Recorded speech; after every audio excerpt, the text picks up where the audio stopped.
जी अॼु अवां आया आहियूं त मां उन मौक़े जो फ़ाइदो पियो वठां त हिन मौज़ू सां गॾोगॾु अव्हांजा स्टेटमेंट मुख़्तलिफ़ वक़्तनि ते असीं ॾिसंदा आहियूं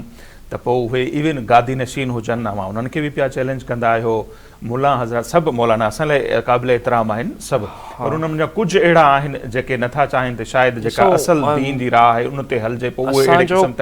त इहे स्टेटमेंट अव्हां ॾियो था उनजे करे केतिरियूं जेके परेशानियूं आहिनि उहे बि अव्हांखे फेस करणियूं पवनि थियूं त उहो बि उन पंहिंजी ॻाल्हि ते बीठा आहियो मुंहुं ॾींदासीं ऐं असांजो कॉन्सेप्ट ख़राबु छा आहे न त मेजॉरिटी माण्हुनि खे ईअं को ख़बर हूंदी आहे त शायदि गद्दी नशीन जो मतिलबु इहो हूंदो आहे का मोर जा पर हूंदा धुओं हणंदो त हीअ जेके ग़लति कॉन्सेप्ट्स माण्हुनि क्रिएट कया आहिनि तावीज़ धागनि वारा ऑफकोर्स हुननि जे ख़िलाफ़ु सच हमेशह ॻाल्हाईंदो रहंदुसि ऐं नबी पाक सल्लल्लाहु अलैहि वसल्लम हू ख़ातिम नबी हुया पंतनि पाक असांजा हुननि जी इम्पोर्टेंस पंहिंजी आहे ऐं हुननि वटि कॾहिं भला इहे सिस्टम्स हुया त I know what you are trying to say but सच ॻाल्हाइण माण्हू न बंदि करे त बहितरु आहे ऐं सभिनि खां पहिरियां चइबो आहे न त पंहिंजे गिरबान में झांकबो आहे त मां सोचियुमि त पहिरियों त पंहिंजी दरगाहूं जेके जिथे ग़लति प्रैक्टिसिस आहिनि उन्हनि शयुनि खे जेको आहे एक्सपोज़ कजे ऐं मतिलबु घटि में घटि सच ॿुधाइजे त कोई मेडिकल इशू आहे कंहिंखे त उहो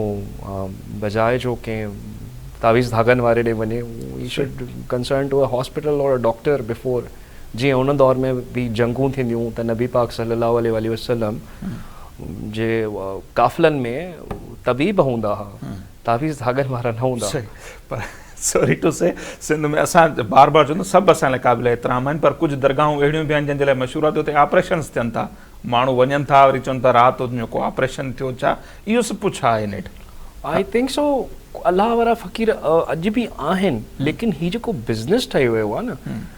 अलाह जो फ़क़ीर कॾहिं बि कंहिंखां या रूहानी माण्हू जेको असल में जेको हुजे उहो कॾहिं बि तव्हां खां न वठंदो न अलाह जो औलिया अलाह ॾियण वारा ॾियण जो दर आहे वठण जो दर न आहे हीअ त हाणे बिज़नेस थी वियो आहे भले तव्हां मौलवियुनि खे ई ॾिसो त उहो बि इलाही असांजा ॿाहिरि आहिनि पर हुननि जी प्रैक्टिसिस बि ॾिसो त ही हिकिड़े डिपार्टमेंट्स थी विया आहिनि पैसा कमाइण जा ऐं तव्हांखे ख़बर हूंदी त शायदि ॿियूं बि काई श्राइन में बि हुजे पाकिस्तान में पर सचल साईं जी श्राइन ते एज़ अ क्लेम बि इहो मां चवंदुसि त कोई अची ॾिसे तव्हांखे कोई भिखारी बि न मिलंदो कोई तव्हांखे ड्रग डीलर्स न मिलंदा हीअ त हिते सिस्टम ठही वियो आहे हिकिड़ो ग़लति त we are getting off the topic but yeah this is talking about canals again and again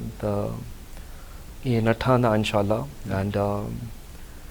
yeah that is it सच ॻाल्हाइण बंदि न कंदासीं तव्हांजो मां मक़सदु इहो सम्झी वियुसि त what you are trying to say त मुंहिंजी दुश्मनी इलाही वधी वई आहे हर कंहिं सां उहो ई मूंखे त अंदाज़ो आहे पर्सनली पाण जॾहिं वेहूं था त उन सच जी त खोड़ अवां क़ीमत बि त अदा कई आहिनि पर उहो नथा ॿुधायो ऑन स्क्रीन इहा अवांजी वॾी दिलि आहे हा